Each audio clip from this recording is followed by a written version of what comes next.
మోకాళ్ల నొప్పులు, gas, gut health వంటి సర్వ రోగాలకు నివారణి అరుణ యోగా ఆముదం. Welcome to I dream media. So BP ఉన్న వాళ్ళకి మాత్రమే గుండెపోటు వస్తుందా? గుండెపోటు వచ్చినప్పుడు మనం ఎటువంటి జాగ్రత్తలు తీసుకోవాలి, వివరాలు తెలుసుకుందాం. ఈరోజు మనతో పాటు ఉన్నారు ప్రముఖ interventional cardiologist doctor Hanumanth Reddy గారు from Care Hospital Banjara Hills. Doctor గారు నమస్తే అండి. నమస్తే మేడం. డాక్టర్ గారు, జనరల్గా హార్ట్ అటాక్ వచ్చిందంటే బీపీ ఉండడం వల్ల హార్ట్ అటాక్ వచ్చింది అని అంటూ ఉంటారు. దీనిలో వాస్తవం ఎంత లెవెల్ దాటి హార్ట్ అటాక్ అనేది వస్తుంది? బీపీ ఉండడం వల్ల హార్ట్ అటాక్ అని కాదమ్మా. హార్ట్ అటాక్కి కొన్ని రిస్క్ ఫ్యాక్టర్స్ ఉంటాయి. నార్మల్గా రిస్క్ ఫ్యాక్టర్స్ అంటే ఈ రిస్క్ ఫ్యాక్టర్స్ ఉన్న వాళ్ళకు హార్ట్ అటాక్ వచ్చే ఛాన్సెస్ ఎక్కువ.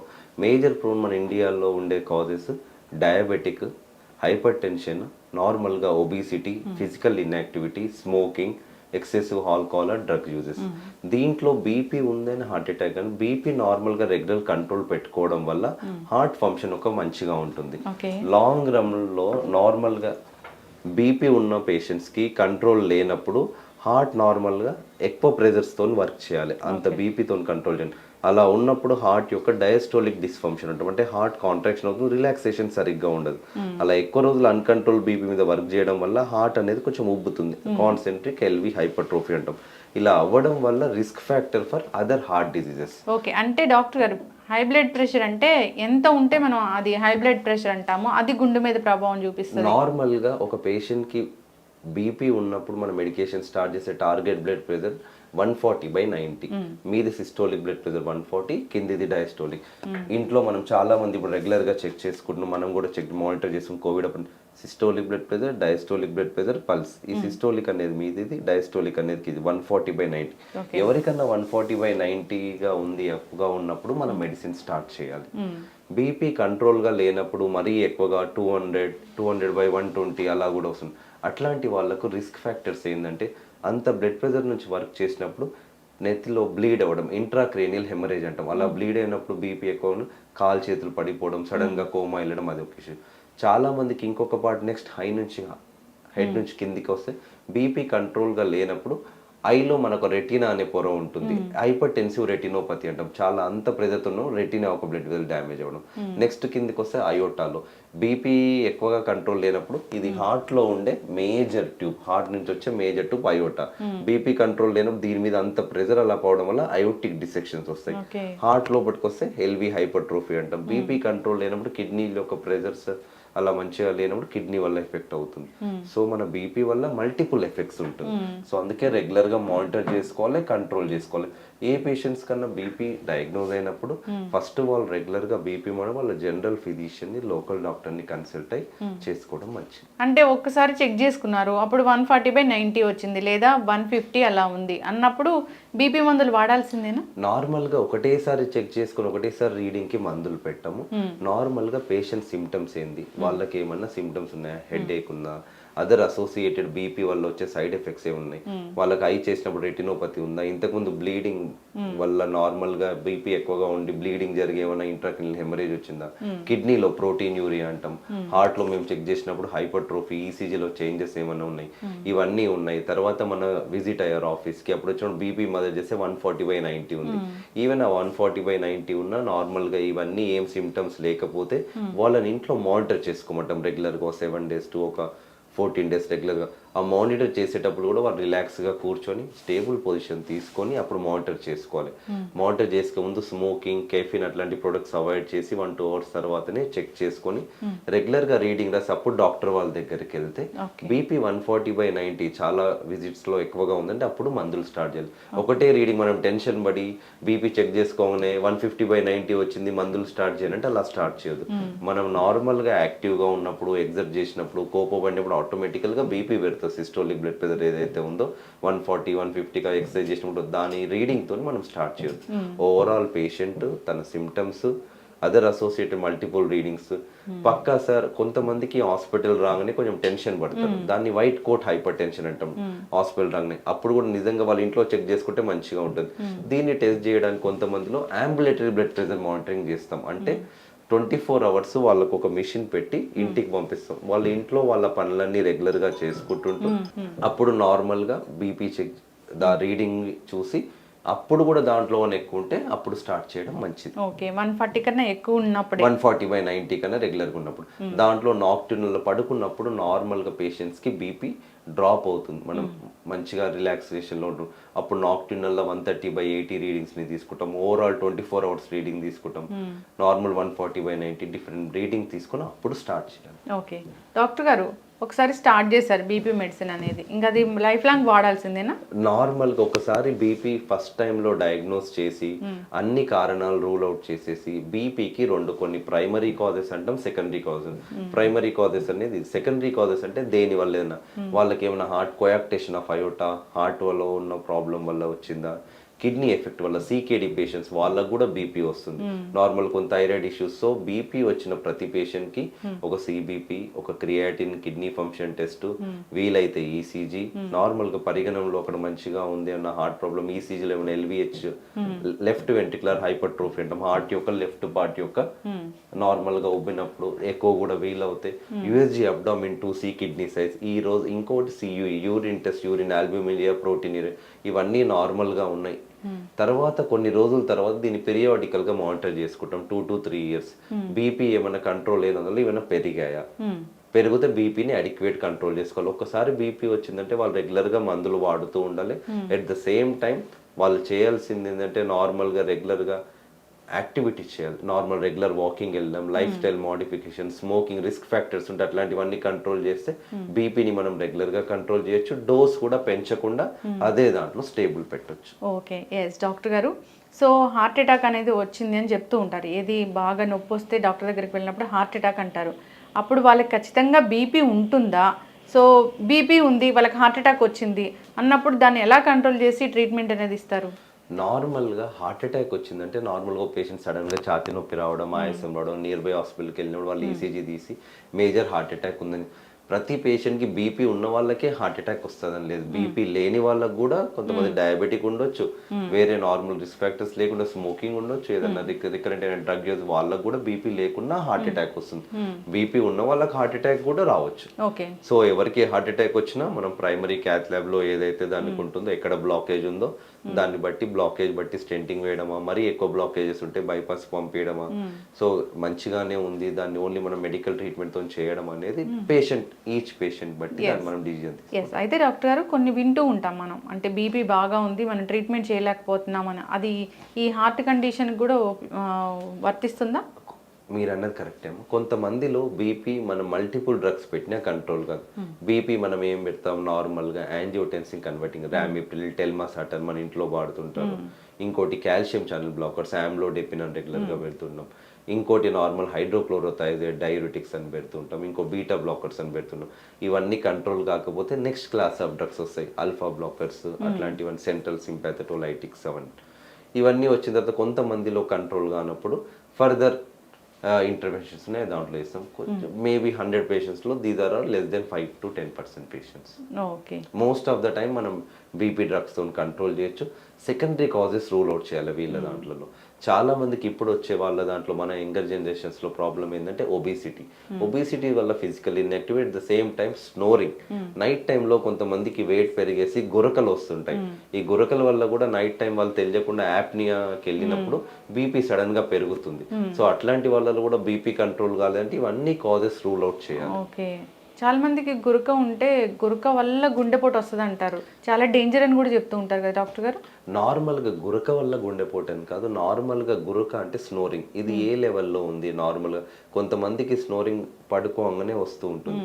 దేని వల్ల స్నోరింగ్ వస్తుంది? నార్మల్గా మన ఓరల్ క్యావిటీయా, మన ఏంటి వాళ్ళు అసెస్ చేసి, పల్మో వాళ్ళు అసెస్ చేసి లోపల ఇక్కడ ఏమన్నా ఎన్లార్జ్ ఉన్నాయా టాన్సిల్స్, ఇంకా లోపల దేని వల్ల వస్తుందని చూడాలి. ఒక్కసారి స్నోరింగ్ కాసెస్ చేసినాము మనం స్లీప్ స్టడీ అని పెడతాం. స్లీప్ స్టడీ అంటే ఇంటికి మనం ఒక మనిషిని ఆ మిషన్స్ని పంపించి వాళ్ళు పడుకునేటప్పుడు వాళ్ళ ఆక్సిజన్ లెవెల్ ఎలా చేంజ్ అవుతుంది, CO2 లెవెల్ ఎలా చేంజ్ అవుతున్నాయి, ఆ టైంలో పల్స్, బీపీ ఎలా చేంజ్ అవుతున్నాయి అని చూసుకోవడానికి sleep study.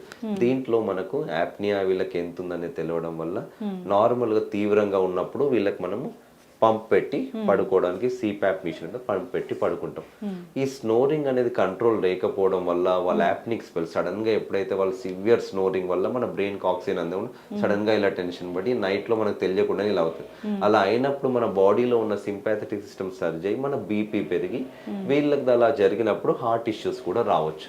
So compulsory weight reduction ఈ స్నోరింగ్ అనేది కూడా గమనించుకొని దాని ట్రీట్మెంట్ చేస్తే ఇవన్నీ మనం రిస్క్ కి దూరంగా ఉండొచ్చు. ఎస్, సాధారణంగా చెప్తూ ఉంటారు ఏంటంటే ఆయాసం వస్తుంది కాబట్టి నాకు ఏదో హార్ట్ ఇష్యూ ఉందని చాలా మంది చెప్తూ ఉంటారు. అది నిజమేనా డాక్టర్ గారు? నార్మల్ గా ఆయాసం వస్తుంది అనేది హార్ట్ ఇష్యూ అని, ప్రతి హార్ట్ ఇష్యూ ఆయాసంకి హార్ట్ ఇష్యూ అనేది కాదు. ఆయాసం రావడానికి చాలా కారణాలు ఉన్నాయి.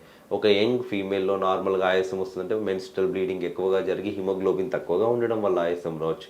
ఒక టీబీ పేషెంట్కి లంగ్స్ ఎఫెక్ట్ రావడం వల్ల ఆయాసం రావచ్చు. ఒక స్మోకింగ్ వాళ్ళకు లంగ్స్ ఎఫెక్ట్ అయ్యి ఎంఫెసిమా బ్రాంకిటోస్ వల్ల ఆయాసం రావచ్చు. ఇవన్నీ కారణాలు ఏమీ లేవు. నార్మల్గా ఒక హార్ట్ పేషెంట్స్కి హార్ట్ ఫంక్షన్ వీక్గా ఉండడం వల్ల కూడా ఆయాసం రావచ్చు. హార్ట్లో నార్మల్గా ఆయాసం రావడానికి హార్ట్లోనే కాజెస్ తీసుకుంటే కొంతమందిలో నార్మల్గా హార్ట్లో ఫంక్షన్స్లో నార్మల్గా లేనప్పుడు హార్ట్ థిక్ అయి నార్మల్గా డయాస్టోలిక్ డిస్ఫంక్షన్ అంటాం, దాంట్లో కాళ్ళు ఉబ్బి ఆయాసం జరగచ్చు. కొంతమందిలో ఈ అయోటిక్ స్టీనోస్ ఏదైతే హార్ట్ నుంచి వాల్వ్ అయోటక్ పోతుందో ఇది సన్నబడినప్పుడు కూడా ఛాతీ నొప్పి ఆయాసం జరగచ్చు. కొన్నిసార్లు హార్ట్ ఫంక్షన్ సరిగ్గా లేనప్పుడు LVF 60% కన్నా తక్కువ ఉన్నప్పుడు హార్ట్ పంపింగ్ అంత సరిపోయినందుకు వాళ్ళకు ఆయాసం రావచ్చు. సో ఆయాసం రావడానికి మల్టిపుల్ కాజెస్ ఉన్నాయి. సో హార్ట్ ఇష్యూస్ లో హార్ట్ ఫంక్షన్ వీక్ గా ఉన్నప్పుడు కాళ్ళు ఉబ్బడం, మనకు నార్మల్ గా జుగులార్ వీనస్ ప్రెజర్ అంటాం, మెడ నరాలన్నీ ఇలా మనకు కనబడుతూ ఉండడం, ఆయాసం రావడం, ఇవన్నీ జరుగుతాయి. అంటే కాళ్ళు ఉబ్బడం అంటే అక్కడికి బ్లడ్ అనేది సరిగ్గా సరఫరా అవ్వక అలా కనిపిస్తుంది అంటారు డాక్టర్ గారు? కాళ్ళు ఉబ్బడం అంటే బ్లడ్ సరిగ్గా సరఫరా అని హార్ట్ ఫంక్షన్ వీక్ ఉన్నప్పుడు నార్మల్ గా ఈ వీనస్ ప్రెజర్ పెరిగిపోయి హార్ట్ అలా నార్మల్ గా హార్ట్ ఫంక్షన్ వీక్ గా ఉన్నందుకు అక్కడ ఫ్లూయిడ్ అక్యుములేట్ అవుతుంది. అక్కడికి వెళ్ళి కాళ్ళల్లో నీళ్ళ లాంటి ఫ్లూయిడ్ అక్యుములేట్ అవుతుంది. మన ప్లాస్మా ఏదైతే పక్కన నుంచి వచ్చిన ప్రెజర్స్ వల్ల దాని లోపల మన హైడ్రోస్టాటిక్ ఆంకాటిక్ ప్రెజర్స్ అంటాం. ఎప్పుడైతే ప్రెజర్స్ వల్ల మన బాడీలో ఉండే ఇక్కడ లెగ్స్కి సప్లై బ్లడ్ వెజల్స్ చేంజెస్ వచ్చి హార్ట్ ఉబ్బడం, అక్కడ అంతా నీరు రావడం. అందుకే మా హార్ట్ ఫంక్షన్ వీక్ ఉన్న వాళ్ళకు మేము డయూరిటిక్స్ అనే డ్రగ్స్ ఇస్తాం. అది మనం ఇచ్చే పేషెంట్ వాళ్ళ నార్మల్ కిడ్నీ ద్వారా యూరిన్ ఎక్కువగా వెళ్ళిపోవడానికి, కాళ్ళల్లో ఉన్న నీరు కూడా పోవడానికి. ఓకే డాక్టర్ గారు, ఒకటి చెప్తూ ఉంటారు మహిళల్లో తక్కువ హార్ట్ అటాక్ వస్తుంది, జెంట్స్లోనే ఎక్కువగా ఉంటుంది అనేది నిజమేనా? అది నిజమే అమ్మ. కానీ patients mostly heart attacks males వరకు చూస్తాం అప్ టు 50 years వరకు మెన్స్ట్రల్ సైకిల్ జరిగేంత వరకు హార్మోనల్ ఎఫెక్ట్స్ వల్ల females are protected. After 50 years వాళ్ళ రిస్క్ కూడా నార్మల్ గా అవుతుంది. But till 50 years females are protected because of an hormonal. Okay, but ఈ హార్ట్ అటాక్ కానీ ఇలాంటి లైఫ్ స్టైల్ డిజార్డర్స్ కానీ ఇలాంటి ఏదైనా రాకుండా ఉండాలంటే అసలు జాగ్రత్తలు అంటే ఏం చెప్తారు? నార్మల్గా జాగ్రత్తలు తీసుకోవాలి. హార్ట్ అటాక్ రావాలకుండా అంటే మేజర్గా చేయాల్సింది ఇప్పుడు మేజర్గా యువత ఇప్పుడు మనం చేసిన youth activity. They should engage in some sports compulsory. Evening daily walking, games ఆడడం, ఏదో ఒక గేమ్ వాళ్ళకి నచ్చింది, రన్నింగ్ వెళ్ళడమా, స్విమ్మింగ్ వెళ్ళడమా, ఇంకోటి మేజర్గా ఫిజికల్ యాక్టివిటీ. ఇంకోటికి వస్తే డైట్. మన డైట్ కంట్రోల్ అనేది చాలా ఇంపార్టెంట్. డైట్ కంట్రోల్లో మన ప్లేట్ ఆఫ్ తీసుకున్నప్పుడు దాంట్లో మన హోల్ గ్రెయిన్స్, ఫ్రూట్స్, వెజిటేబుల్స్ ఎక్కువగా ఉండాలి. జంక్ ఐటమ్స్ చాలా you should decrease it. Oily foods better to decrease it. ఇంకా మేజర్గా చూడాల్సింది ఏంటంటే ఫ్యాటీ ఫుడ్స్ ఏవైతే బయట foods which are not controlled and which are all not hygienically prepared, better to avoid it. ఇంకా అదే మన risk factors diabetic, hypertension ఇట్లాంటివన్నీ రెగ్యులర్గా కంట్రోల్ చేసుకోవడం. మన ఇండియాలో చాలా మందికి డయాబెటీస్ ఎక్కువగా when compare to other parts of countries. Other కంట్రీస్లో మన ఇండియాలో డయాబెటీస్ చాలా ఎక్కువ. సో డయాబెటీస్ రెగ్యులర్గా ఫస్ట్ నుంచే కంట్రోల్ పెట్టుకోవడం వల్ల హార్ట్ ఇష్యూస్, అదర్ ఇష్యూస్ని మనం లాంగ్ టర్మ్లో కంట్రోల్ పెట్టుకోవచ్చు. ఎస్ డాక్టర్ గారు, ఎప్పుడైనా ఛాతీ నొప్పి వస్తుంది అన్నప్పుడు ఎలాంటి లక్షణాలు పర్టికులర్గా కనిపిస్తే డాక్టర్ దగ్గరికి వెళ్ళాలి, ఎలాంటి లక్షణాలు కనిపిస్తే వెళ్ళకుండా ఉన్నా పర్వాలేదు? ఒకరికి నార్మల్గా ఛాతీలో నొప్పి, ఆయాసము, ఏదో ఇబ్బంది కరడము, ఇక్కడ దవడలు లాగడము, ఎడమ చేతి లాగడము, ఏదో అన్నీజినెస్ ఉందంటే better to visit hospital or better to visit local డాక్టర్ని కన్సల్ట్ అయ్యి ఇలా నొప్పి వస్తుంది, తీవ్రంగా ఉంది అని కన్సల్ట్ అయితే వాళ్ళు ECG తీస్తారు. దాన్ని బట్టి ఫర్దర్గా మనం ట్రీట్మెంట్ తీసుకోవచ్చు. ఓకే. సో కొంతమందికి సార్ నేను ఇప్పుడే స్పైసీ ఫుడ్ తిన్నా, కొంచెం మంటలాగా ఉంది, కానీ నేను నడుస్తుంటే ఛాతీలో నొప్పి, ఆయాసం ఏమీ లేదు, నేను గ్యాస్ మందు తీసుకుంటే తగ్గిపోయింది, ప్యాంటప్రోజోల్ తీసుకుంటే తగ్గిపోయింది అంటే దట్స్ ఓకే. కానీ బట్ ఆ పెయిన్ ఇంకా తగ్గట్లేదు అని అంటే compulsory you should visit to a nearby hospital or a doctor. Okay. Pain అనేది ఏదో ప్రెషర్ చేసినట్లుగా వస్తుందా డాక్టర్ గారు? పెయిన్ ఛాతీలో ఒక భారం పెట్టినట్టు, ఏదో ఒక చెస్ట్ హెవీనెస్ అంటాం, ఇలా ఇట్లా చూసుకొని ఛాతీలో ఇలా దీనికి హార్ట్ సప్లై రక్తన నార్మల్గా నర్వ్స్ ఇక్కడ కూడా సప్లై, అందుకే ఇక్కడ కూడా పెయిన్ రావడం, కొంతమందికి దవడలో ఇవన్నీ నొప్పి వచ్చినప్పుడు compulsory you should visit to nearby hospital or your local family doctor. జనరల్గా ఈ హార్ట్ అటాక్ అంటే లెఫ్ట్ సైడ్ మాత్రమే వస్తుందా, ఇంకా ఏదైనా ఛాతీ భాగంలో ఇంకా ఎక్కడ వచ్చినా అది కూడా హార్ట్ అటాక్ అనుకోవచ్చా? నార్మల్గా మోస్ట్ ఆఫ్ ద టైమ్స్ మన హార్ట్కి చాలా మందికి లెఫ్ట్ సైడ్లో ఉంటుంది నార్మల్గా. అందుకే మీరు అన్నట్టు వాళ్ళు ఫిలిమ్స్లో చూపిన లెఫ్ట్ సైడ్ ఇలా చెస్ట్ పెయిన్ అలా రాగానే జస్ట్ ఇట్స్ ఫర్ దెమ్ ఆడియన్స్కి ఎట్లా ఎక్కువైతే ఎక్కువ నొప్పిగా ఉంటుందో వెంటనే మనం ఇలా పెట్టుకుంటాం ఎక్కడ నొప్పి వస్తే అలా. అలా నొప్పి వచ్చినప్పుడు చెమటలు రావడం, ఆయాసం జరగడం ఇవంటివి నార్మల్గా మేజర్గా వస్తుంది. కొంతమందికి రెండు పక్కల కూడా ఛాతీ నొప్పి రావచ్చు, కొంతమందికి దవడల్లో జరగవచ్చు, ఏదో ఒక ఇబ్బందికరం ఉంటుంది. డయాబెటిక్ పేషెంట్లో చాలా తీవ్రంగా నొప్పి తెలియకపోవచ్చు, వాళ్ళ డయాబెటిక్స్ పేషెంట్స్ లో వాళ్ళ దాంట్లో ఆయాసం రావచ్చు. సో డయాబెటిక్ పేషెంట్ సడన్ గా మంచి ఉన్న వాళ్ళ ఆయాసం వస్తుందన్నా కానీ డాక్టర్ ని విజిట్ అవ్వాలి, పెయిన్ లేకుండా. ఓకే. సో ఏదైనా డిస్కంఫర్ట్ ఫీల్ అయితే ఒకసారి హాస్పిటల్కి వెళ్తే మంచిది. గ్యాస్ పెయిన్ అని అలాగని పోస్ట్ పోన్ చేయకుండా త్వరగా వస్తే మనం బ్రతికించే ఛాన్స్ అనేది ఉంటుందా డాక్టర్? నార్మల్ గా ఒక పేషెంట్ కి హార్ట్ అటాక్ వచ్చినప్పుడు వాళ్ళకు మేజర్ గా ఒక వెజిల్ బ్లాక్ అవుతే వెంటనే వాళ్ళకు హార్ట్ లో ఉన్న కొట్టుకోవడం, వెంట్రికులర్ టాకికార్డియస్ అట్లాంటివి రావడం వల్ల వాళ్ళకు మోర్టాలిటీ ఎక్కువ. ఇంకోటి హార్ట్ అటాక్ వచ్చినప్పుడు హార్ట్ సప్లై రక్తనాళం బ్లాకేజ్ ఉంటే బ్లాకేజ్ ని మనం క్లియర్ చేసి with in 60 minutes to 120 minutes చేసినప్పుడు వాళ్ళకి రిజల్ట్స్ చాలా ఎక్కువ. ఎప్పుడైతే ఇది డిలే జరుగుతుందో హార్ట్ యొక్క మజిల్ వీక్ అయిపోతుంటుంది, అందుకే hour is the time is the muscle.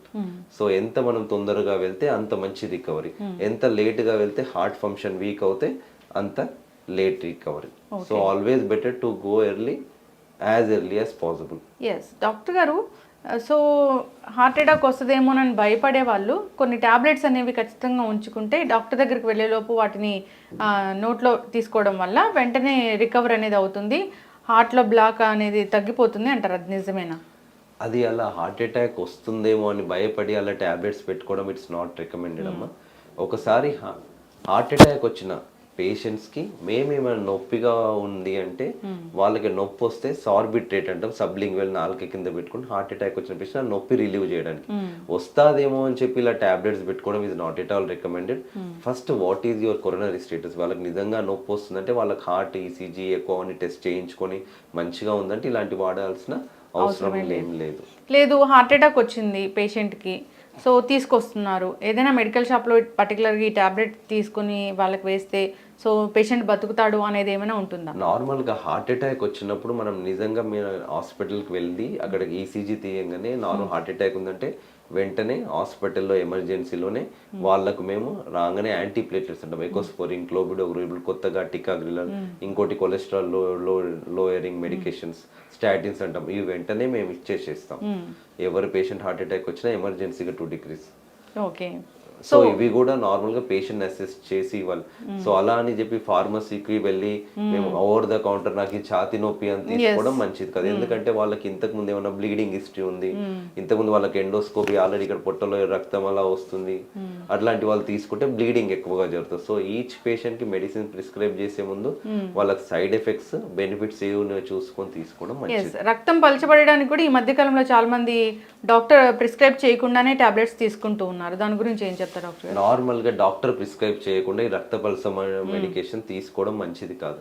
Normal గా హార్ట్ అటాక్ ఉన్న వాళ్ళకన్నా ఏట్రియల్ ఫిబ్రిలేషన్ అంటాం, నార్మల్ గా హార్ట్ రెగ్యులర్ గా కొట్టుకోకుండా వీళ్ళకి స్ట్రోక్ రిస్క్, వీళ్ళకు మనం రక్త పల్స మందులు ఇస్తాం, మోరల్ యాంటీకోగులిన్, యాంటీ ప్లేట్లెట్స్ అంటాం. ఈ ఆస్పిరిన్, క్లోబిడోగ్రిల్ రెగ్యులర్ గా మనం వాడుతుంటాం, టికాగ్రిల్. దీనికి సైడ్ ఎఫెక్ట్స్ కూడా ఉన్నాయి. సైడ్ ఎఫెక్ట్స్ ఏంటంటే మనం తీసుకున్న రక్త పల్స మందులు ఏవైతే ఉన్నాయో మన పొట్టలో బ్లీడింగ్ జరగడం, కొంతమందికి మోషన్స్ లో బ్లడ్ వెళ్ళడం, కొంతమందికి బ్రెయిన్ లో బ్లీడింగ్ అవ్వడం, ఇలాంటివి ఉన్నాయి. సో ఆల్రెడీ అవసరం ఉండి డాక్టర్ ప్రిస్క్రైబ్ చేస్తేనే తీసుకోవాలి. హార్ట్ అటాక్ వస్తుందనేది మాత్రం ఉండి ఈ టాబ్లెట్స్ తీసుకోవడం it's not at all recommended, అస్సలు తీసుకోవద్దు. ఎస్, ఖచ్చితంగా డాక్టర్ గారు చాలా చక్కటి ఇన్ఫర్మేషన్ అండి. సో ఏదైనా నొప్పి అనిపించిన వెంటనే ఒకసారి డాక్టర్ దగ్గరికి వెళ్తే మంచిది. గ్యాస్ నొప్పి అని చాలా మంది పోస్ట్ పోన్ చేస్తూ ఉంటారు, అదే మేజర్ ఇష్యూ అవుతూ ఉంటుంది. ఇక అంతేకాకుండా లైఫ్ స్టైల్ అనేది చాలా చేంజ్ చేసుకోవాలి. ఈ బీపీలు ఇలాంటివి ఉంటే ఖచ్చితంగా మానిటరింగ్ అనేది ఉండాలి. సో టాబ్లెట్స్ అనేవి ఖచ్చితంగా వేసుకుంటూ ఉండాలి, ఫాలోఅప్స్ కూడా ఉండాలి మీరు చెప్పినట్టు డాక్టర్ గారు. సో అందరూ కూడా హెల్తీగా హ్యాపీగా ఉండాలని కోరుకుందాం. చాలా చక్కటి ఇన్ఫర్మేషన్ అండి, ధన్యవాదాలు. Thank you.